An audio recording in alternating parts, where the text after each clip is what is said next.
Thank you for joining us for the first installment for the week. This is where we look at very topical and trending issues of public importance. That's what we do justice to here every weekday, and the aim is to make us have a better and a working nation in this nation called Nigeria. Femi Ojo is my name. We want to sincerely apologize for starting behind schedule. Is for the best. Thank you for joining us. Evelyn, good morning. Good morning, Femi. Thank you. Good morning, everyone. Thank you so much. Like Femi has already appreciate you for joining us on the first installment of Morning Spring. My name Right. is Evelyn OHIOLEI, and we are super delighted to have you on board. Right. Okay. We'll really be on a sprint. This morning, many things happened through the weekend. The Grammy happened yesterday. Uh, and then, very good news, by the way, the pupils who were abducted with their teachers in Ekiti State finally were released, And for the sad one, I hinted you that we heard that the driver was killed. In fact, it was such a bad news. But then the pupils are back. We hope we won't get to see anything like this again. The aim is to have a safe, Nigeria.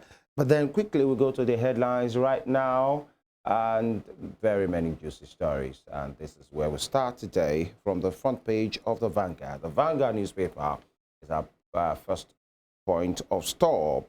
Vanguard uncertainty rules currency markets as external reserves rise. Uncertainty rules currency markets as external reserves rise. A couple of riders here. Volume of dollars traded down 3% to $2.14 billion. Why saw the massive crash of Naira? Analyst. One of further depreciation, adverse impact on economy. So many policies and, tries by the CBN to just arrest the inflation, or the best of them. Driver killed has abducted Ekiti pupils. Teachers regain freedom. That's more like a mixed feeling there. Rerun by elections, mixed fortunes as 5 parties win seats. Presidency Atiku fight over Tinubu's economic policies. 8,100 Naira levy. Students in Lagos schools may miss WASC registration. And Pesero plots South Africa's fall in semis. The Bafana against the Super Eagles on Wednesday. Wish the Eagles are the best of strip. Shell plans gas supply to Dangote's fertilizer plant. Blackout. Power grid collapses again. First in 2024. The power grid needs, figuratively speaking now, or the energy drink or booster, strengthening that it can get right now, because this collapse is one too many. 723 schools closed in 9 states over insecurity. Others, 723. These according to the UNICEF. And finally, brain drain. Over 500 workers left national hospitals in 2 years. Brain drain, over 500 workers left national hospital in 2 years. That's coming from the CMD. A national hospital, just one hospital in Abuja, has lost 500, workers due to brain drain. I guess it's as good as mine, Evelyn. All right, from the Vanguard, we head over to the Punch newspaper for today. On the kidnapping epidemic, fundraising for ransom persists. Ekiti pupils' families pay 15 million naira. Wow. Victims' relatives, friends, neighbors raised ransom. School driver killed. This is according to the proprietor of the school. Kidnappers slain Kwara Manak widows ransom to 40 million naira. Suspect arrested. We do not know what or who to believe. The police said they were rescued and no ransom was paid. But here's the proprietor of the school saying that, some 50 million naira ransom was paid. Away from that, power generation crashes to 59 megawatts as grid collapses again. NSCDC trains vigilantes to secure 821,000 vulnerable schools. That story is on page 7. And 10 hospitalized as police court groups clash in Lagos schools. Top corner of the Punch newspaper this morning. NAFEM, dollar supply rises by 180% as banks sell million. FG states debt near 107 trillion naira. Naira fall raises loans. Economists have continued to say that the more we have a depreciation in our naira, our loans will continue to rise because these loans are majorly in dollars. And last story here, which you can find on page 22, a loss in Africa. Tinubu, Obasanjo, world leaders mourn Namibian president. Yes, we understood, we learned that the president of Namibia, Ahe Igengab, actually died. He surrendered to cancer. And talking about cancer, Femi, yesterday was World Cancer Day. Right. And we know how this particular ailment has been taking a lot of people. And as we know, cancer is the second leading cause of death worldwide. And experts say that almost at least 1/3 of the deaths related to cancer can be prevented if they are detected early. That's right. And the sad news is there is no, verified cure for now. So the best shot at it is to get tested, discovered early. And there are, procedures, especially for women. There are vaccinations for some of these, cancer versions. By the way, it's a very terrible thing.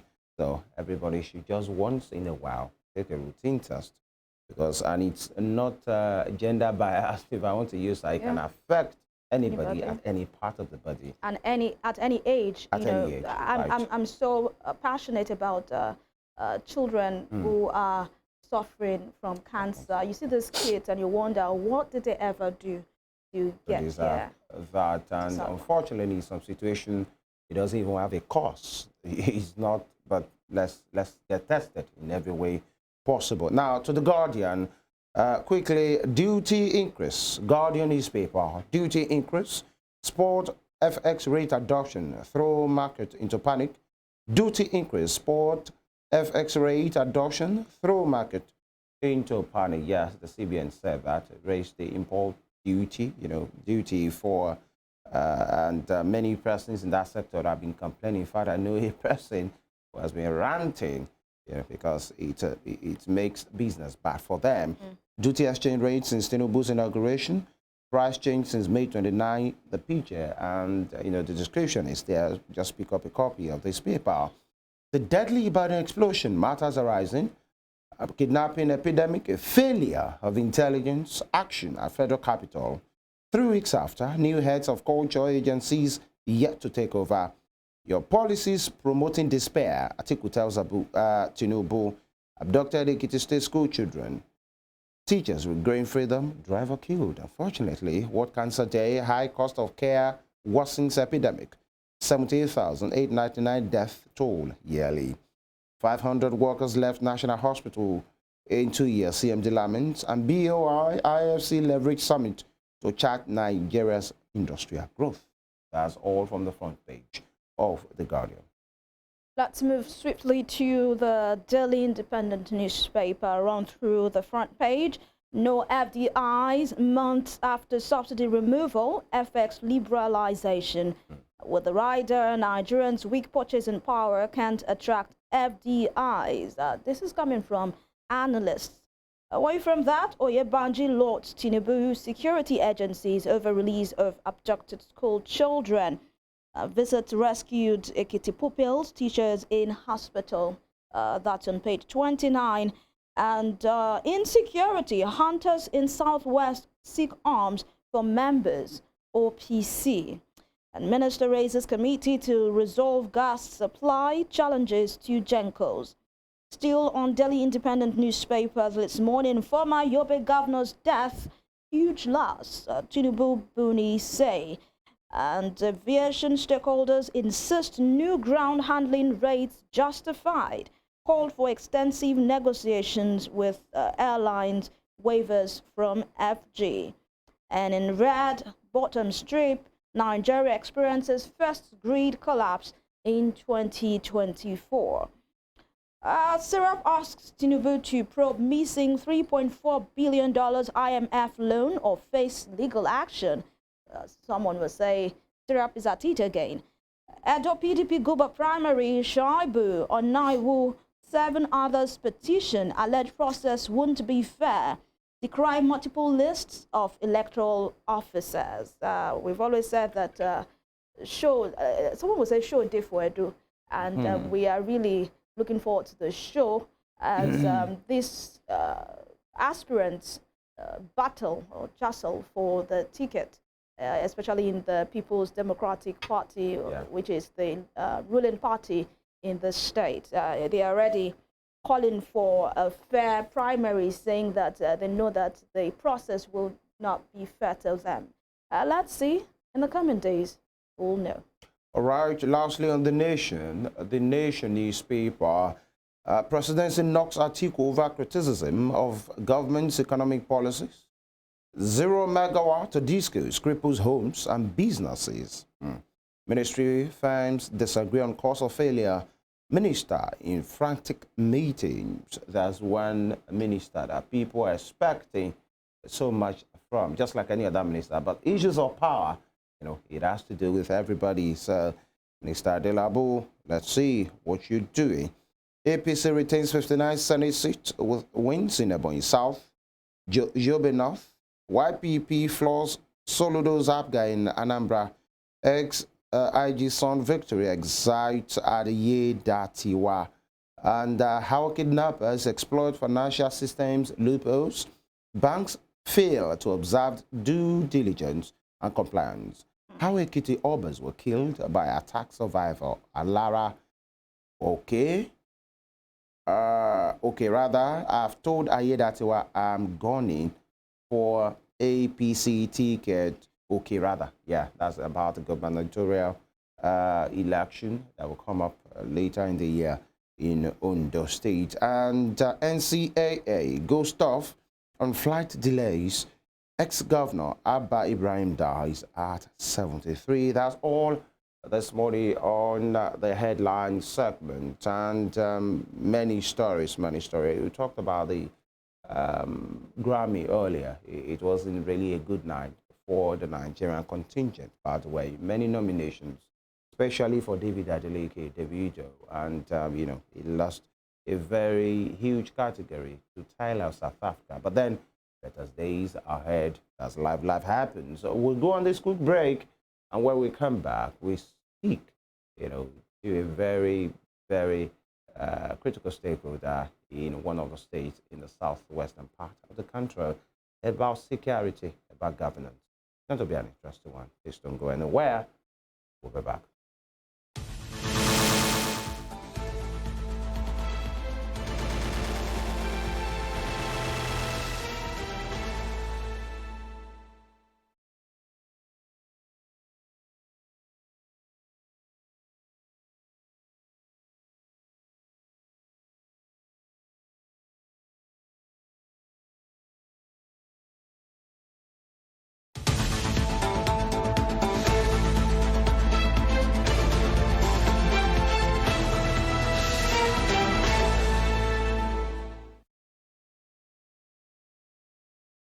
Welcome back. Still morning. Like we said earlier before that, a very cool that we will carry that state. Recently, there was a kidnapping state where pupils of a school and teachers with a driver. All right. Yes. All we're talking about is the security situation of the country as a whole, the Southwest. But then the news coming from the Fountain of Knowledge, talking about Ekiti State in the past few days or a week thereabout, has not been exciting. 2 monarchs lost their lives.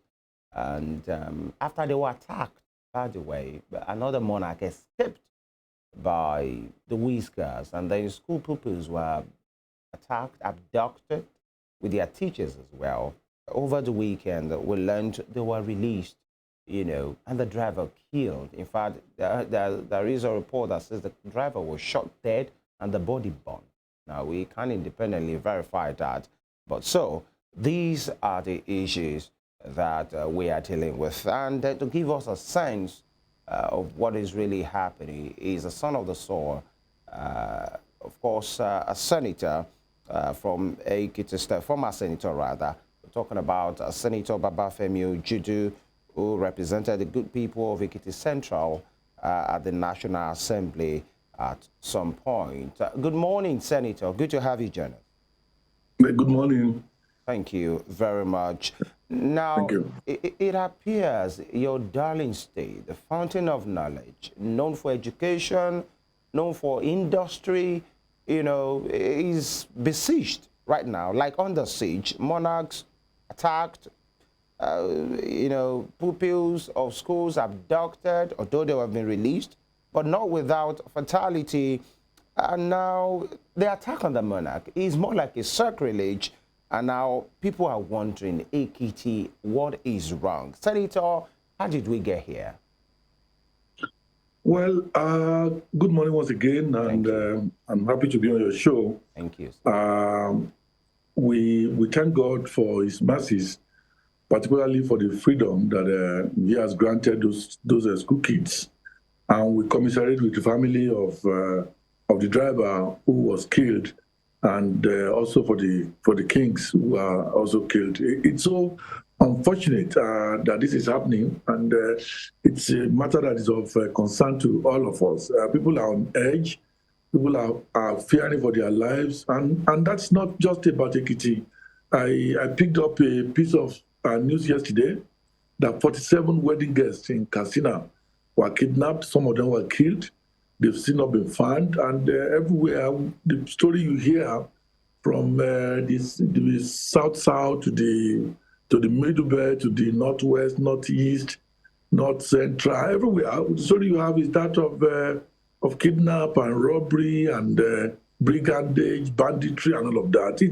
It's of concern. Everybody is really concerned. What is happening in this country? Where are we?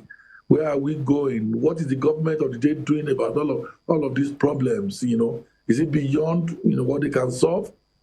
And of course, I can't conclude this without giving a special appreciation to the governor of Ekiti, who rose to the occasion, jumping from Abuja to Ekiti, going to Lagos, going to the villages, trying to see that things are managed properly. I mean, it's an example in how to govern. Be on his feet every minute of the day, every second, every hour, to see that he comforts the family of the kings who were killed, and also ensure that those kids were found and were not harmed, although the driver was killed. We can't thank him enough. That is the way to govern. Be on your feet 24 hours. Sing to the to the comfort of your people, to their security, to their well-being, and not being an absentee governor, not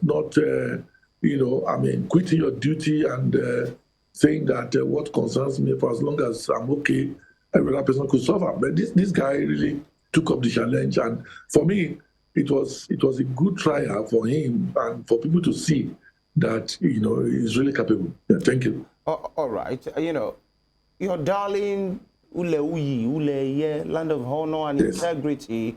Now, the news coming from there, quite disheartening. Yes, you made mention of other security concerns in other parts of the country, Borno, Taraba, Kaduna, even the FCT as well. Yeah. But one will say across the line of the Southwest, when that dastardly act happened in Ondo State, people were a bit, agitated. Like, is the Southwest, being targeted? Now that we see these things happen, if I when Governor Banchi went to a particular community that lost their king, you could see the women there. If a particular woman rose up to address the king and say, if our kings are being killed, what becomes we, the subject as well? People are concerned. And we spoke to the public relations officer of the Nigerian police in Ekiti State, DCP Abutu, last week, it was like the case was more like that of a murder. That was what he told us. So let me ask, Senator, do you think Ekiti is being targeted, or the fact that it's a transiting route, because we know the position of Ekiti along these lines, do you think it opens it up to this kind of attack? But firstly, is Ekiti targeted? I do not see anything special or anything peculiar in what happened in Ekiti. As I said earlier on, the entire country is enveloped by violence. You know, it's just that, you know, it has experienced relative peace over the years, and this is just one time when this is visiting us. I think that we must all be concerned about the state of the nation now. You know, it's everywhere. It's all over the country. It's not just here. If you are not talking of Yahoo boys kidnapping people, harvesting their body parts, people are being murdered, people are being robbed. You know, just name it. Every state. I mean, I read the papers, you know, conscientiously every day. The news. I get close to the news, and everywhere I can pick up stories about, you know, pastors, you know, found with the head of somebody, or young men found, you know, found with the limbs of somebody in Ogun State, in Oyo State, everywhere is enveloped by violence. So for me, I think we need to look at it comprehensively and find a long-lasting solution to this problem. What is the cause of all of these dastardly acts in our country? Is it because the economy is very bad? Is it because everybody is being driven into poverty? Are people looking for desperate ways to get out of poverty, and that's why they are resorting to kidnapping, to murder, to whatever it is? You know, if you look at the case of the urbans, yes, it looks like murder. It may not appear like kidnap. It's also part of the problems we are having. Why are people murdering people for no reason? You know, is it a question over the use of land, or what is it about? We need to answer these questions. We need to call. You know, it's not about treating each case, you know, by itself. Let's look at the fundamental cause of this problem. Let's not look at the symptoms. Let's look at the cause. What is it exactly that is causing all of the problems that putting every Nigerian on the edge? You are afraid to travel by road. You are afraid to walk around your neighborhood. You are suspicious of everybody around you. You know, if you have house helps now, you are not comfortable with them. They are killing their employees and everywhere. I just had a case of somebody close to me who I learned was murdered by his guard, you know, macheted and left locked in the house and stole everything and ran away. You know, these things are happening everywhere. You know, there is a problem in this country. There is something fundamental is wrong, and we leaders must sit down and examine these issues and find, you know, permanent solutions to them. It's not enough to just solve problem case by case. We need to do more than that. That, you know, it's of great concern. People are angry. People are suffering. People are deprived. You know, people cannot even afford to live, you know, a decent life any longer. And the more poverty eats into all of us, the more crime we are going to see in our society. People want to survive. They want to be able to meet their daily needs. Yes. And there are some among us who cannot endure. The moment they have problems, they want to do anything to survive. And that's why you are having kidnappings, you are having murder, you are having rape, you are having all sorts of things. And this our leaders must look into before it is too late.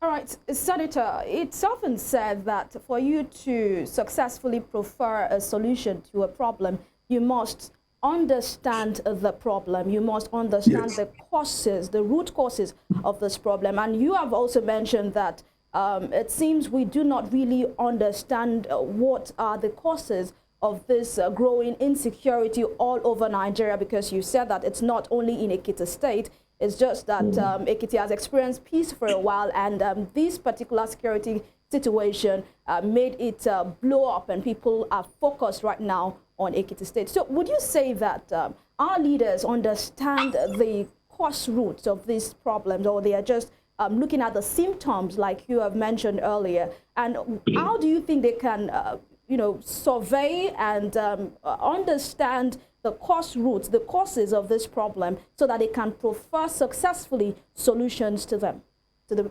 problems? Well, I think if you are still hearing me, Yes, we are with you. we have to look at our policing system. We have to look at judiciary.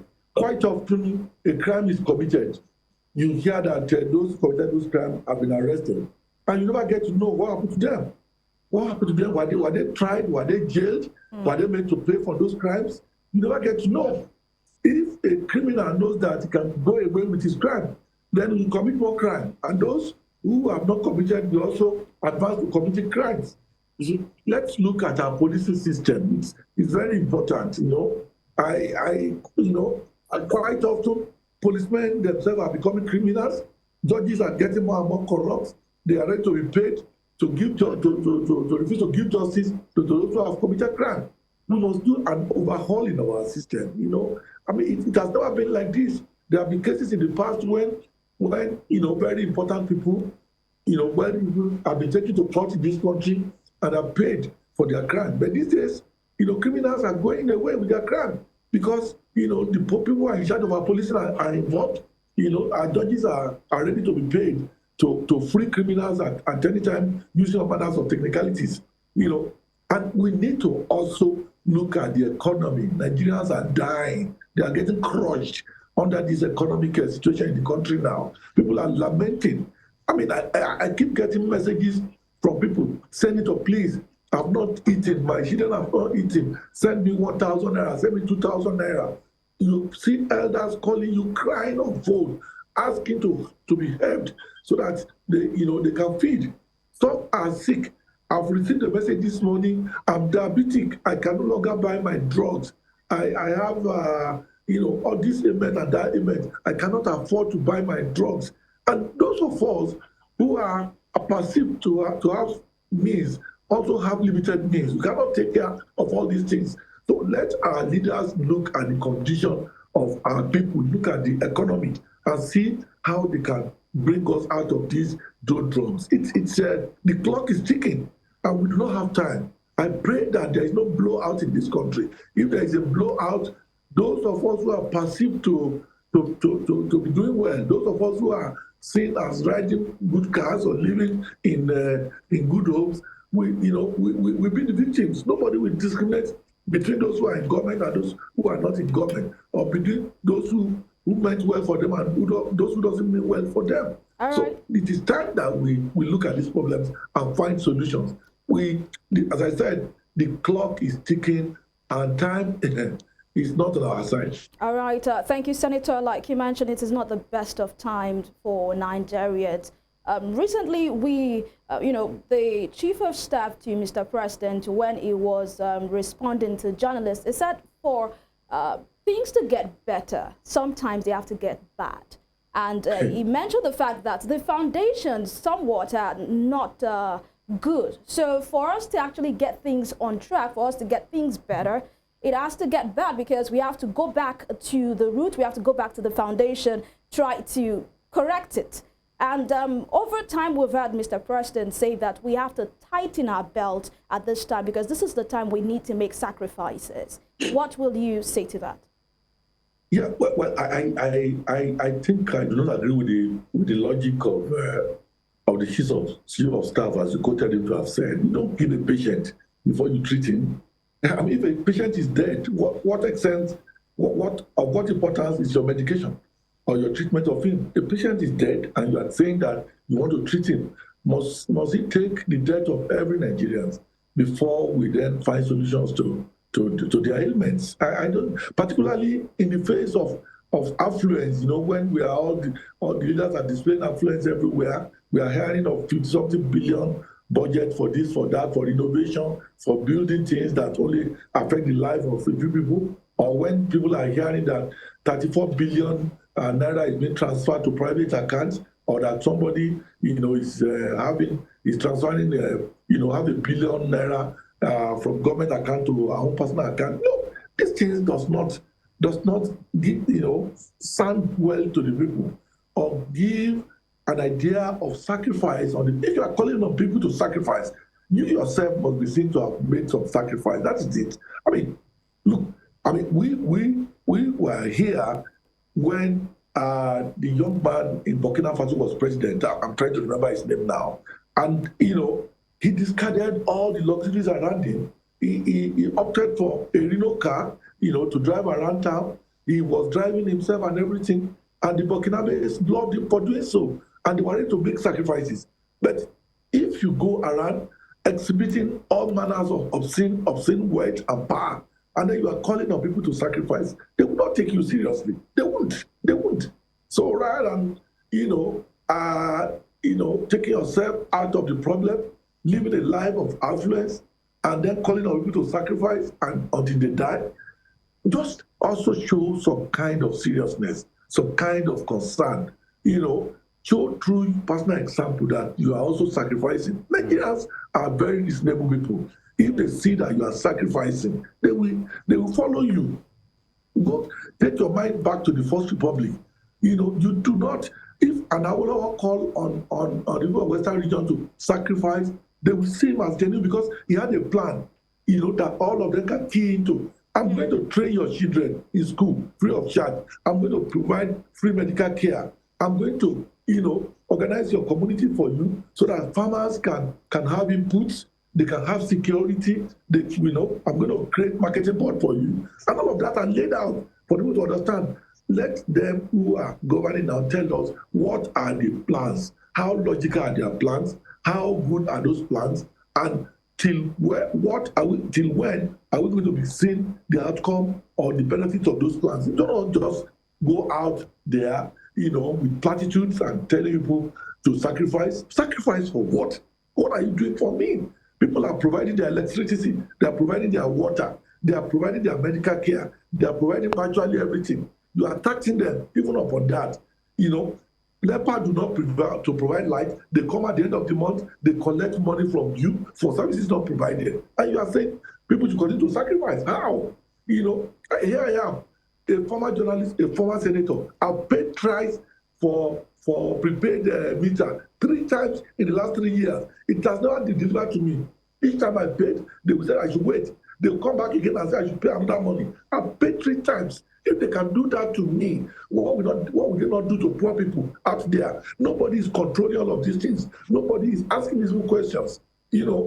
I live in a place where life barely come for up to 2 hours in a day. Yet they give me very huge bill every month, and I cannot protest. I don't know who to protest to. And you are saying we should sacrifice. Sacrifice for what? What are you doing that will make us even have faith in you, that will allow us to sacrifice? Please, let me ask those who are coming up with that theory that we should continue to sacrifice. And back to what I said earlier on, you don't have to kill the patient before you provide treatment for them. Yeah. For their ailments. Yeah, that's right. Succinctly put there. You don't have to kill a patient for you to show that you are caring for them. And good to note that you said some of you who are, people of influence, who people refer to as big men in society, you've just said how you get save our soul messages from people on a daily. You have even said this morning, your message has been sent messages of help from people. Just like my colleague said, the people at the M of affairs at the national are saying, give us time. These things are bad. But the question is, Senator, I don't know if you know that since this current administration took over till now, although they gave their reasons, but the thing is, to the people on the street, to the people at Ise, to the people at Faju Inado, to the people at Inyi, they might not want to understand these figures and these indices and this grammar. What they've known is things are getting tougher. They can't afford basic things of life. 3 square meters have turned to 2 or 1. That is, even the square is square enough again. And you've said right now, Senator, that we don't have time. Nigerians, tighten your belt. The belt is even no more available. But the people at the M of affairs are saying it's going to get better. I want to ask you, you are within your people. You live among them. They tell you things. You see for yourself. How long can Nigerians wait? Because you said, we started with security, that these might be the things that are fueling insecurity right now. How longer should a Nigerian wait? Well, I mean, we don't have much time anymore. We don't have much time. If you are conversant with the social media, people are coming out to complain, to agitate, to curse, to abuse, and say all kinds of things about our leaders. I don't. What do you expect somebody who suffers from diabetes, who 9 months ago, a year ago, was buying his medication for less than 5,000 naira, and is now being asked to bring 30,000 naira? You know, somebody who suffers from asthma, who could avoid this inhaler for less than 5,000 a year ago, and is being asked to pay 25,000 naira for inhaler now. You know, I saw a video of somebody walking on the street and fell down from asthma, and somebody had to jump out of the bus to, lend, her own inhaler to sustain this fellow, to revive him. Things are getting bad. People are falling sick. They can't afford simple medication. The elderly and pensioners could not afford their medication anymore. And there is nobody who is offering any assistance. And people are saying they should continue to sacrifice. Time is running out. We are calling on our leaders to do something now. Do something now before they blow out. This country may blow out any moment from now. I engage people every day. They are complaining. They are bitter. Those who say Osama yesterday are now saying crucify him today. They are not happy. They don't even want to know whether the leader or those who are leading us are from their ethnic group anymore. Their own concern is that we no longer could feed our children. We no longer could have even a meal, not talk of 3 square meals a day. We no longer could, live a decent life. School fees are not being paid, and people are groaning. How do you explain to young children that you do not have money to buy them, basic items to keep them going? These are the issues. These are things that needed to be addressed. And they keep hearing of all manners of humongous figures that government is spending. And Senate is spending this on vehicles. Senate is allocating also billions to themselves. Office of this important man is receiving 15 billion, 20 billion for this and that. How do you explain to such people that this is not deliberate, that the government just does not care about them? And you see officials in convoys of 20 cars, 15 cars on the road, some celebrating parties. It took a lot of outcry last week to stop a minister from having a big party for her husband at the Transcorp Hotel in Abuja. She had sent out invitation to people on official letterhead, and suddenly when it got to people, they started sharing that all over and shouting and condemning the person. She now had to cancel the party. Do you have to wait for people, to shout you down before you know what is right at this time and what is not right?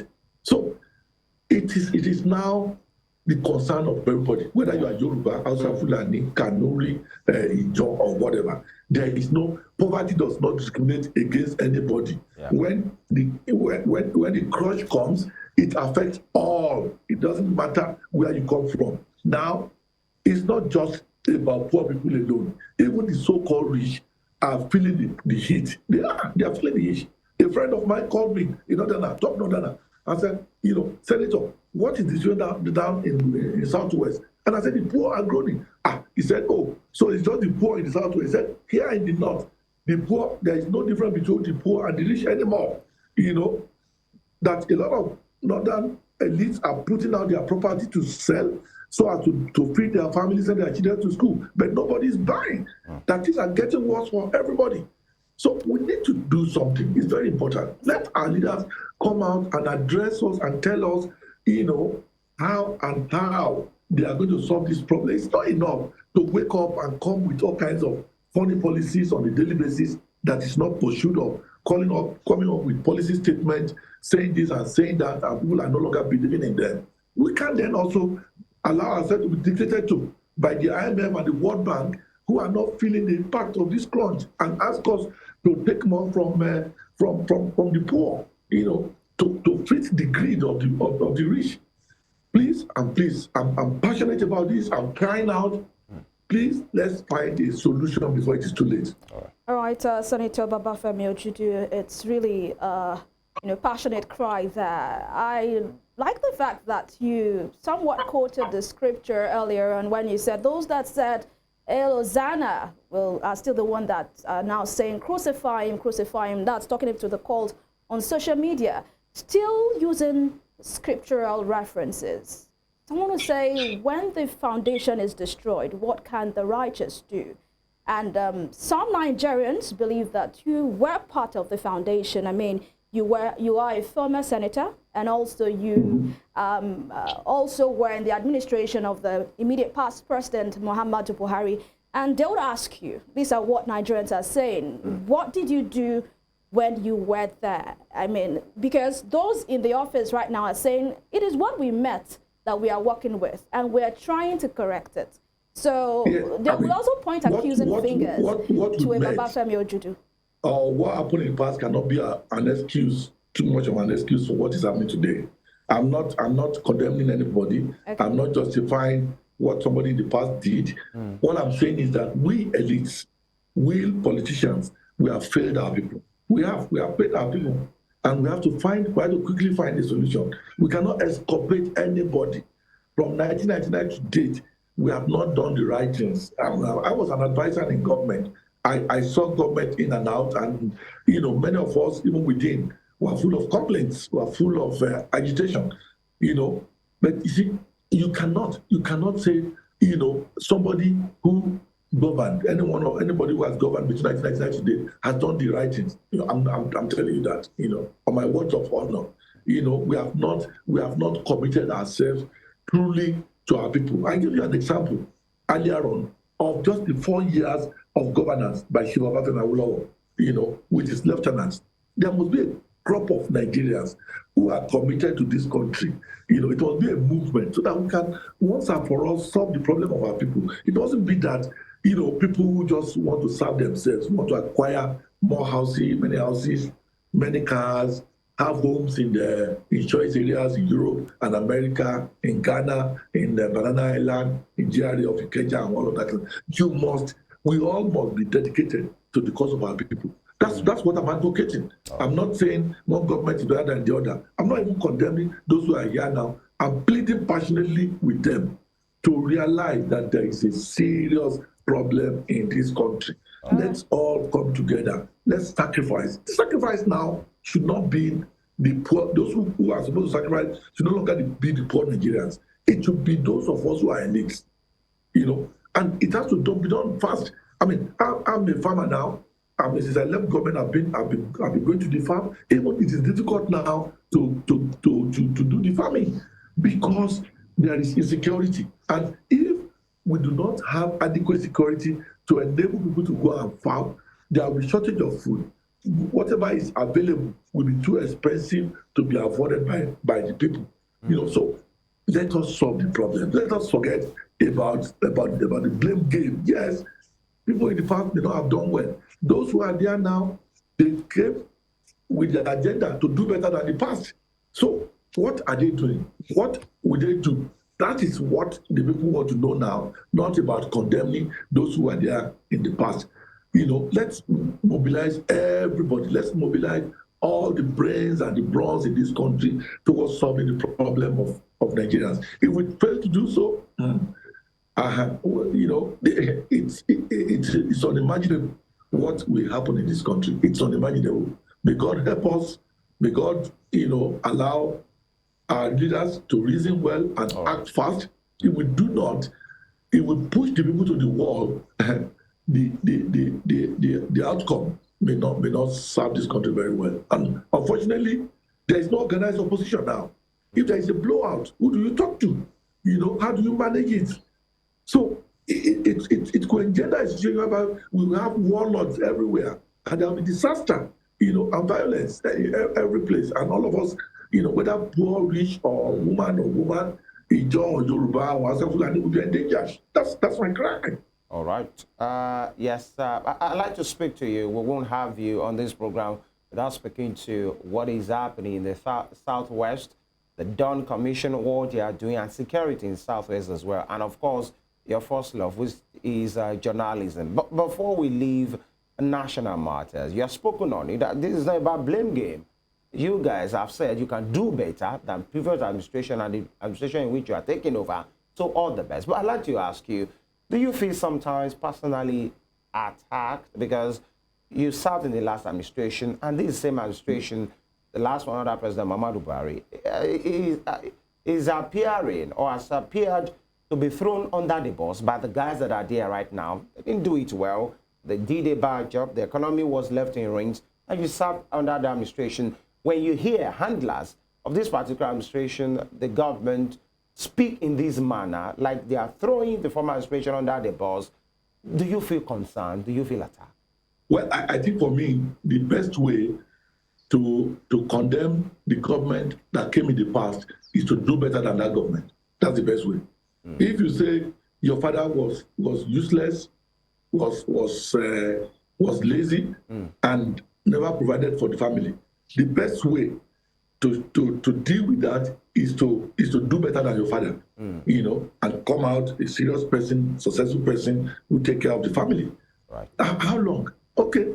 I mean, maybe we had Obasanjo in 1999 to 2007. Yeah. The government that succeeds him, we say, oh, Obasanjo didn't do well. Then another government succeeds, oh, Yar'Adua didn't do well. Oh, Jonathan didn't do well. Oh, Buhari didn't do well. So what are we talking about? So we are all then saying we are all failures. Isn't there time for some people to come together and say, let's do better than those who were there before? So I still stand by what I said earlier on. Let's stop the blame game.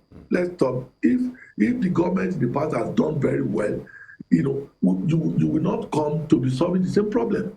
And if you offer yourself and, you know, you went around the country campaigning, making promises, you know, and has to be voted for, you know, it is believed that before you do that, you will have looked at the problems facing the country. You will have discussed and come out with solutions to these problems, and then attack these problems, solve the problem. It is then people can say, oh, this man has done well. Under the past government, this was where we were. This is where he has taken us. That is the only way. That's right. Just getting up, not solving problems, and condemning past government, it does not amount to anything. All right. You know, blame game will not put food on the table of the people. It will not, you know, solve the problem of insecurity. It will not solve the problem of health facing our people. It will not solve the problem of education. So what are we talking about? Let those who had offered themselves to serve, because they were also living in this country when they claimed the government that didn't do well, and they offered to give a better leadership to solve problems. And that's what we are calling on them to do. Right. Let's solve problems. Blame game will not be written after your name when you have left as an achievement. It will not. All right. People will say you did well when you were there. People will not say you blamed well. Blaming this one, you know, jumping here and there, doing blame game can never be an achievement of any government. All right, Senator. Quick ones, 2 questions. Yes. When we started with Ekiti State, and I'd like you to speak about governance in Ekiti State. How will you rate the performance of Governor Abiodun Oyebanje so far? Firstly, as a true son of the soil and as a critical stakeholder, how will you rate him, politics aside right now? And number 2, we have the Dawn Commission at the Southwest, you know, seeking to the social enterprise and getting people of the Southwest to get better. Late Governor Akeredolu, God rest his soul, was so vocal, especially about security. He didn't, you know, want to hear. Even people in his own party at that time, he faced them square on, and people saw him like general in the Southwest, seeing that Southwest is not overrun by criminals and bandits. But now he has passed on, and with what we are seeing in some part of the Southwest as well, do you think the governors of the Southwest really, I don't want to say care, are really concerned that the legacy, I'm talking about security and being vocal, speaking for the people of the Southwest that Governor Akeredolu was known for? Do you see any of these governors getting into their shoes and being bold about the issues that confronts the people? But firstly, the performance of Governor Oyebanje so far. Okay, well, if you know me very well, I'm not the one that get into the business of praising people. I have been I've been in Ekiti in the last 9 months. I've visited Ekiti more than any time in my adult years, And what I've seen is a ray of hope for the people of Ekiti. I've come to see that for the first time since 1999, we have a governor who understands the terrain, who understands the people, who is willing to solve problems, and who is willing to help. And also who understand that he cannot do it alone. Who understand that people belonging to different parties or belonging to different focuses, even in the same party, are no enemies. And I'm impressed. And this is, my praises are not cheap. If you know my background very well, right.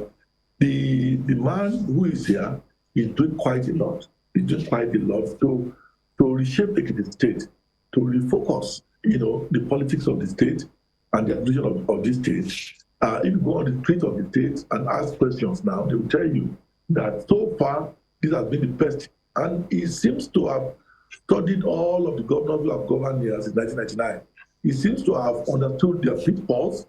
He seems to, because he was born here, he schooled here and lived all his adult life in this state. He seems to have a grasp of the problems, a grasp of the psychology and sociology of the state. And by so doing, he has been able to really plant himself in the heart of the people. And there's still a lot to be done, no doubt about that.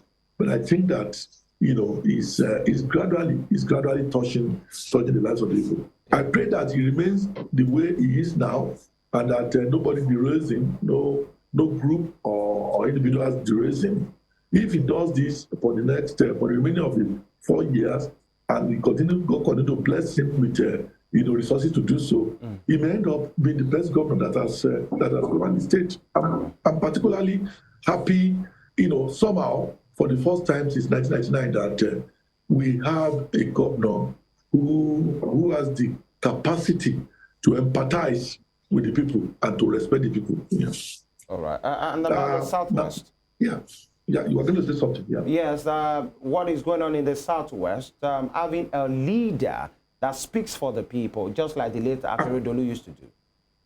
Yes, I think the governor should band together a bit more, understand that what is Oyo also is Ekiti State, and what is Osun is Ondo State, what is Lagos is all the states in the Southwest. They should come together. There's so much they can do in the area of security, in the area of transportation, in the area of road infrastructure. It's disheartening, traveling from Ibadan to Ekiti, and you are spending 4 hours on a journey that should be for just about 2 or 2.5 hours, and you are running into potholes here and there. Vehicles are facing one another on each other on the road and all kinds of things. And across the Southwest, the infrastructure has gone so bad. If you are traveling from Akure, for example, to Ado-Ekiti, as a young man, I used to do 30 minutes, 35 minutes from Akure to Ado-Ekiti, passing through Iju, Itaobolu, Ikere-Ekiti. Now you do about 3.5 hours, on that same road, and God saves you if you're able to make it alive or safe, you are not kidnapped or whatever it is. So these things should be of concern. And I believe that if this place had been governed as one region before by a leader who had clear ideas on how to help the people, the young governors, the people who are governing us now, should come together, band together, reason together, and collaborate. They can solve the problem. They can solve the problem of insecurity. Despite the general malaise in the country, this will serve as an oasis in the desert for our country. Right. So let them take advantage of the Dawn Commission. I was part of the group, the very renewal group that came with the idea of the Dawn group. We still need to do more under that organization. We will give them the power. We will allow them the resources to work. They have brilliant and bright young men and women who are working under that commission. Let them use them more. Let's look at how do we solve the problem of road construction in the Southwest. How do we align our educational system so that you don't have all of the universities in the Southwest, having departments of Yoruba, having department of religious studies and philosophy. We can say, okay, you, Ekiti University, devote yourself to this. get yourself adequately, funded to study to teach this kind of courses. If we don't have water in the state, marine and other things could go to Lagos. ICT could go to another place. Let's not dissipate our energy on repeating what Osho is doing in Ekiti and what Ondo is doing in Ogun State. So collaboration is my watchword for the governors of our state. And let's have, a joint manifesto. Even when we do not have a regional government, we can have a joint manifesto, and then let us pursue that manifesto, implement the manifesto to the glory of our people. And I want to say this. I want to say this without, if any of, let our governors go back and acquire the books by Chief Obafemi Awolowo. This man has expanded ideas and practicals on how to solve the problem of our people, particularly in the Southwest. All we need to alter are just the data, where he talked about 50,000 school pupils across the Southwest in those days. We could now change it to millions and then find a way to solve those problems. All right. Our education system is being attacked. You come by university graduates who cannot string together a sentence in English, who cannot help themselves even after having master's degree. If you are traveling from Abuja to Ekiti, and when you arrive in Ekiti, you see young men and women playing table tennis and other board games. As early as 10 a.m., they are unemployed. All right, or underemployed. Yeah. What is the solution to these problems? They can come together and find solution to the problems. All right. All right, Senator, we are pressed for time at this time, but before we let you go, two questions. Number one is a lot of people at this time are watering down the role of media in a functional society, especially new media. Some persons believe that the social media has played a huge role negatively in our society. You are a veteran journalist, you are my senior colleague, and Yes. you practiced when social media was not in vogue. So as a journalist, would you say social media is a curse or a blessing to this generation? I mean, recently the police public relations officer, Olumuyiwa Adejobi, actually said that, a lot of things, people are inflaming negativity on social media. So I'd like your take on that very quickly. Yes, I think, honestly and generally, I'm worried about the Nigerian media. A democracy cannot grow without a very strong media. And what we have now is not strong enough to assist us in growing our democracy. And talking about social media, there is, all institutions have their positive and negative effects. The effect of social media on the psyche of our people is enormous, and something has to be done about it. The celebration of wealth, you go on Instagram, you see a king, the leader of a community, throwing bundles of naira notes and dollars on a musician. The young people who are watching that, we want to be like that. And they are not equipped to produce or do anything. And they have not seen even the traditional ruler producing or making anything to deserve that kind of wealth. So they too want to be rich. They want to go, in front of a popular musician and throw money. And that's why today you are having so many of our young people who are into Yahoo, who are cutting off women's breasts and cutting off their private parts, cutting off the neck of people and harvesting so that they can do juju that will give them money. These are the effects of social media. Something has to be done about this. The way people are parading wealth, people who are neighbors, who are known to you, who are not, producing on the farm. They are not manufacturing anything. They are not into any real businesses. They are talking about how they are spending 100 million naira to bury their father, to celebrate their birthday, to do all kinds of funny things. It's having a very, very bad effect and very negative effect on young people. And these young people are aspiring to be like those people. And in the course of aspiring, whatever it is that can provide them that wealth, they are ready to do. So this is a very serious one. By virtue of the fact that you know, the media is now available to everybody. In the past, maybe if you look at it, we may have about, you know, 50 editors of media organization in this country. Today, we have more than 200 million editors. All it requires is for you to have your phone and have 500 data. Then you are a writer, you are a journalist, you are an editor, you are a publisher. You can say what you like, you can lie against people, you can malign people, you can, you know, dish out falsehood and all of that. It's a phenomenon. You know, it's not something that is left to the country, to Nigeria alone. People all over the world are questioning, you know, and they are raising issues around social media. But what I can say is that, and plead, is that let us use social media for good. Let there also be some measure of regulation. I'm not calling for censorship. I should not be saying or hard calling for censorship. There should be some measure of regulation. All right, sir. Or the courts should ensure that if you use social media to defame anybody or to spread falsehood, you should pay for it. And that, for me, may help solve some of the problems. All right. Thank you so much, Senator, for your time this morning. What are you? Won't let you go, you know, if you don't tell us what you are into right now. Writing, do you still pursuing some journalistic work? Are you mentioned you're farming, or are you preparing to, you know, gun for a political position in the next future? Well, right now, I'm sitting back and watching what is happening in the country. Daily, I call my friends who are in government. I keep telling them the truth as I find out from the people. I'm also writing. I have about 4 books in the works that I'm working on. And from perhaps in the middle of this year, I will start releasing some of the books. I'm writing about my experience in journalism. I'm writing about my experience in the Senate.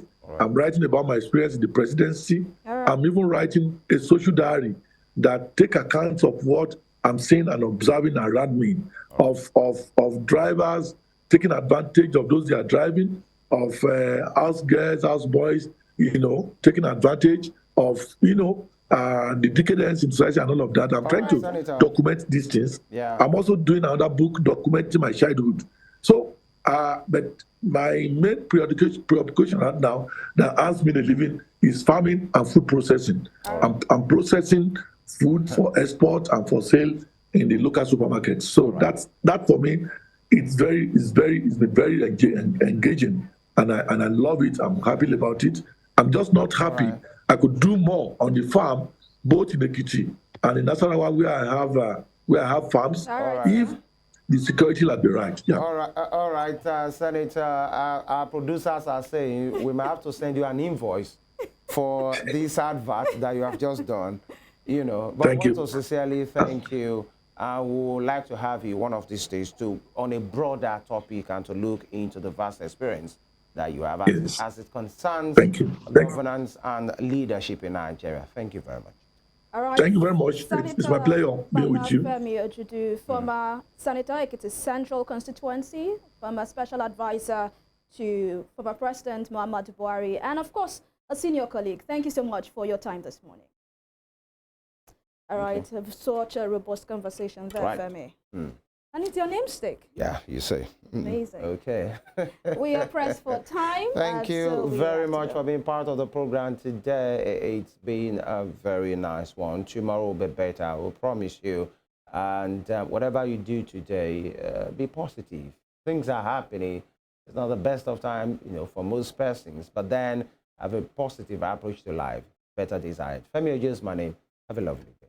And I'm EVELYN. Stay tuned for Spring Trends.